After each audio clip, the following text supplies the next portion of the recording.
nombreuses familles sont abandonnées à elles-mêmes.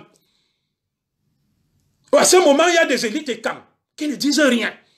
C'est comme ça qu'on s'est levé pour aller défendre la vallée d'une thème. Ceux qui profitent, mangent, s'engraissent, s'embourgeoisent, ils sont là. Ils ne disent rien, ils ne font rien. Abba Polycarpe, ça va vous étonner. Oui, vous avez suivi Santa Lucia. On vous dit que c'est Mbongo qui est actionnaire.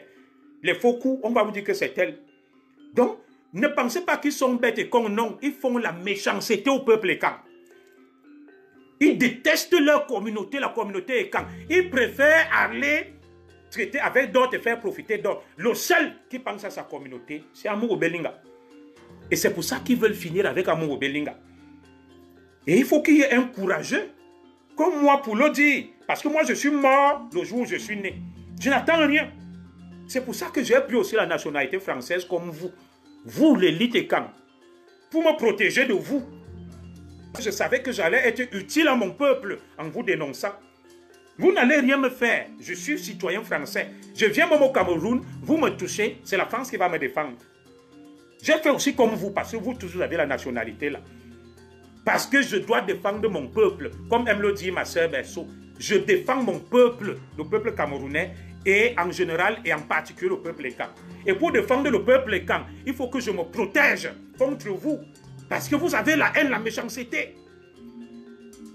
Oui, ils préfèrent aller soutenir les projets des autres. Mais si un écan vient avec un projet là, vous allez voir comment les écans vont le torpiller, l'élite écan. Ils vont dire jamais. Regardez comment ils veulent détruire Amour Belinga. Qu'est-ce qu'il leur a demandé? On commence à dire, oh, il parle beaucoup, il a pris l'argent. Bon, pourquoi il n'y a pas ce procès qui est fait contre Camden Mathurin que c'est quoi la provenance de ta fortune? Tu construis un centre commercial de 80 000. Mais si c'était Amour Belinga là, les voix devraient s'élever. Oh, Amour Belinga a pris l'argent ou oh, Amour Belinga est un voleur. Et cela est entretenu, ce climat délétère, par les écans. Ce climat délétère est entretenu par les écans. L'élite écan, pas le bas peuple écan. Et cette élite-là fait le mauvais cœur à la postérité, à la nouvelle génération que nous sommes. Parce que pour eux, tout doit être pour eux et rien pour les autres. C'est pour ça que nous disons ceci. Après le président Biya, rien ne sera plus comme avant. Nous allons renégocier le deal. Parce que pour nous, le président Ahidjo, on a négocié un deal avec lui, les écans. On a eu le pont de Bebda, le pont de l'enfance. On a eu le palais présidentiel de Mona Télé. Il y a eu beaucoup de choses.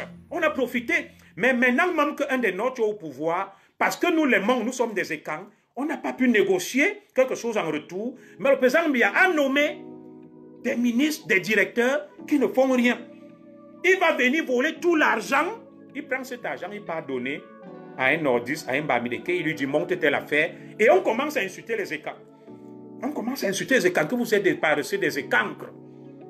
Je n'ai rien après mes frères de l'Ouest. Oui, c'est à cause de vous qu'on nous insulte. Les écans ne sont pas des écancres. Les écans ne sont pas des paresseux.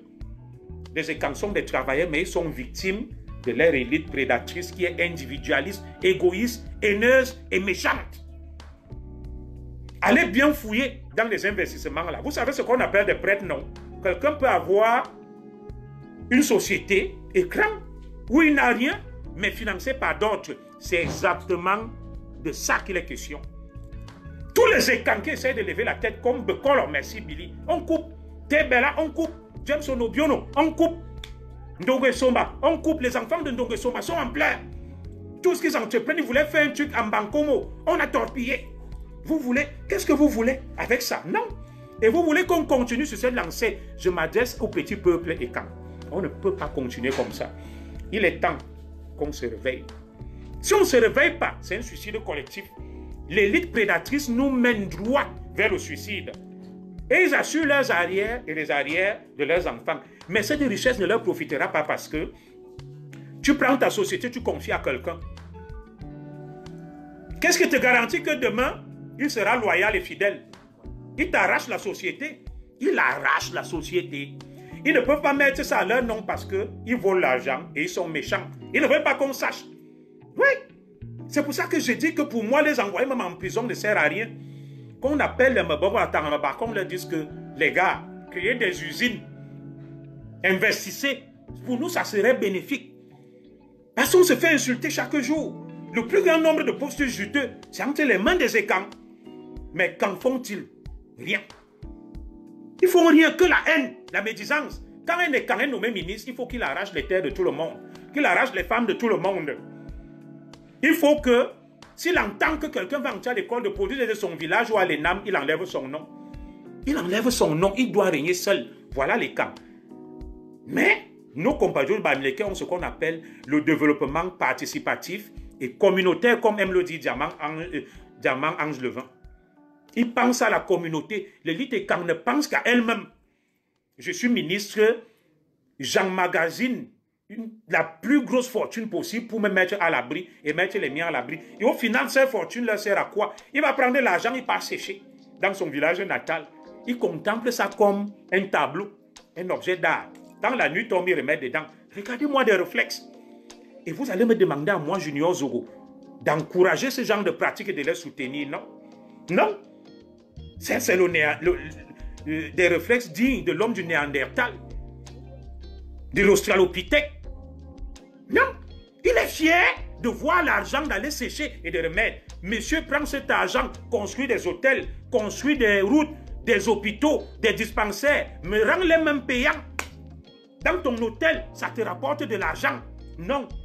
Il préfère aller donner. Vous serez étonné que Mathurin Kamdem, le promoteur le grand Douala Mal, ait bénéficié des financements, puisque l'Agence française de développement, l'AFD, a financé à hauteur de 15 millions d'euros un projet de 80 millions d'euros, 80 milliards de francs CFA. Donc, 15 millions d'euros, c'est l'équivalent de 10 milliards de francs CFA. Et le reste qui a donné.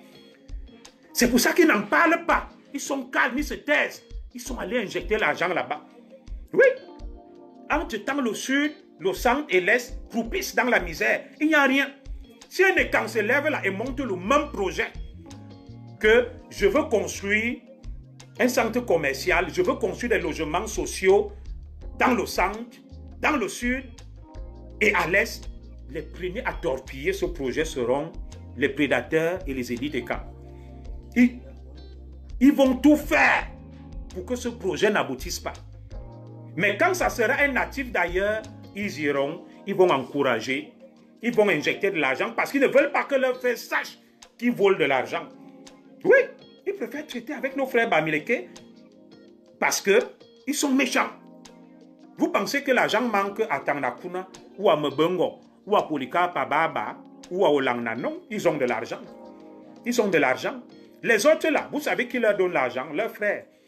Les notes ont gardé. Si vous allez dans la maison d'Ababa, là, vous cassez le sol, là, vous allez trouver les milliards. La maison de Mbongo, vous allez trouver des milliards. Vous allez trouver des milliards. Ils prennent cet argent, ils stockent. Ça ne leur sert à rien. Leur communauté s'effondre, on nous insulte partout. On dit, vous avez le pouvoir. Bonjour Alain Christian Zanga. Vous avez le pouvoir. Vous ne faites rien avec, vous êtes des écancres. Vous êtes des paresseux. Oui, nous voulons les routes pour nos parents qui cultivent la terre, pour vendre leurs produits. Nous voulons des cases de santé pour soigner nos enfants et nos parents qui tombent malades dans les villages. Nous voulons de l'eau pour ne pas tomber malade. Nous voulons de l'électricité pour faire tourner des machines. C'est de ça qu'il est question. Nous ne voulons pas de la courtisanerie et de venir dire Paul Biya, yoba, yoba, yoba. Non. Après le président Paul Biya, la nouvelle génération des écans, je n'ose pas dire que nous sommes des élites, nous devons renégocier le deal. Nous allons renégocier le deal que les gars, ça ne sert à rien d'avoir le pouvoir politique, d'autres profitent. Nous voulons le pouvoir économique. Moi, je suis prêt même à ce que, après le président Biya, une autre communauté prenne et qu'on négocie. Là, on aura quelque chose. Mais pas que nous, on a le pouvoir, on n'a rien, mais on danse. On danse quoi? Non, on ne danse pas. C'est plutôt la mort lente. C'est la mort lente des écans. On se bombe la poitrine qu'on a le pouvoir. Où sont les retombées de ça? Et ce n'est pas la faute du président Biya. Non, ce n'est pas la faute du président Biya. Lorsque Mbongo et consorts volent des milliards dans Mbara, n'est-ce pas le président Biya les a mis en prison? Ça veut dire que le président Biya n'est pas d'accord avec ça. C'est pas pour ça que le président Biya les a mis là. Ils volent pour eux. pour leurs femmes et leurs enfants. Et leurs amis, vous voyez Sandy de Boston. Mbongo en prison avec sa femme. Sa nièce utilise l'argent volé par Mbongo pour semer la terreur dans le monde. Voilà donc les cas. Voilà les cas. Ils vont s'associer aux ennemis du Cameroun. Pour qu'il y ait le désordre au Cameroun, il y a des ministres et camps qui financent des activistes de la base. Regardez toutes les informations qui sont dehors. On veut former un gouvernement. Les gars de la base sont au courant. Des notes ultra confidentielles placées, secret défense, c'est dehors. Vous pensez que qui donne ça à la base? Vous pensez que qui donne ça à la base? Mettez des cœurs, s'il vous plaît. Ce sont des élites, des ministres et hauts dignitaires et camps qui sont clairs-obscurs. Ils marchent avec les ténèbres et la lumière. Ils sont avec leurs frères le jour, la nuit. Ils prônent le génocide, le massacre des écamps. Parce que ce qui compte pour eux, c'est leurs intérêts. On le sait. On sait qui donne les informations à la base. On n'est pas dupe, on n'est pas naïf. On n'est pas dupe. Le désordre de la base, le jour où, malheureusement, le procès qui devait avoir lieu, je crois, demain, contre les casseurs de l'ambassade du Cameroun à Paris, risque d'être reporté. Vous savez pourquoi? Le procès contre le général Wantole Kalibri devrait avoir lieu demain. L'avocat de l'État du Cameroun, je vais vous donner son nom, qui est un frère Bamileke. Je vais vous donner son nom. Il s'appelle Paulin Woumeni. Donc, l'État du Cameroun lui a dit, il faut, on a demandé un report de l'audience parce que il n'y a que quelques individus qui sont poursuivis par la justice, notamment Kalibri, Wanto et le petit frère d'Anango. On a vu des centaines de gens à l'intérieur de l'ambassade. Comment cet avocat ne se concentre que sur 4-5 personnes? L'État du Cameroun lui a dit non. On demande un report de l'audience pour qu'on ouvre une nouvelle enquête et qu'on puisse identifier d'autres malfaiteurs qui étaient là. Donc les Maxéons d'Ivoire qui ont volé et d'autres talibans qui étaient dans notre ambassade, il est hors de question qu'ils se dérobent. Il est hors de question qu'ils se dérobent. Et c'est donc ça. Leurs amis et camps qui les ont portés là, ont manigancé pour que leur nom n'y figure pas. Ils ont enlevé. Le président Biya a nommé les élites pour l'aider à travailler et pour pouvoir faciliter la vie aux populations. Mais ces élites travaillent pour elles. Oui, comment vous pouvez imaginer que le saccage de nos ambassades, qu'il n'y a que 4 personnes poursuivies, à savoir le général Wanto Kalibri, je crois, Maître Corbeau, le petit frère d'Anango, ils sont 3. On a vu des centaines de gens rentrer voler dans notre ambassade. Non. L'État du Cameroun a compris le jeu et a dit non. Parce qu'il y a des patriotes comme nous nous dénonçons. Nous avons dit, nous avons vu tel voler le saucisson. Nous avons vu Caroline Penga voler les préservatifs. Nous avons vu Mado Kerao, qui s'appelle Monté, voler le champagne. Nous avons vu tel voler ceci. Et ils doivent répondre de leurs actes. On ne doit pas poursuivre 3. Ils étaient nombreux. Et merci aux patriotes. Merci aux patriotes d'avoir fait ce travail d'éveil. Et les plus hautes autorités de l'État du Cameroun nous ont suivis. Ils n'ont pas suivi les traîtres et camps qui sont avec la base, qui représentent l'État du Cameroun, qui sont aux affaires, et qui leur ont dit que non, poursuivons seulement Wanto, Kalibri et Maître Corbeau. Ils ont laissé leurs amis. Ils ont envoyé des gens là. Ils ont peur que ces gens, quand ils vont se retrouver face à la justice, qu'ils ne les dénoncent. Parce qu'ils ont maquillé leurs primes. Ils sont allés, ils ont dérobé, vidé les caisses. Et ils sont allés souffler à la base, ils ont donné les clés. Et maintenant, dans le dossier, ils mettent 3 noms. Regardez vous-même le pillage de notre ambassade à Paris. Il n'y avait que 3 personnes. Non.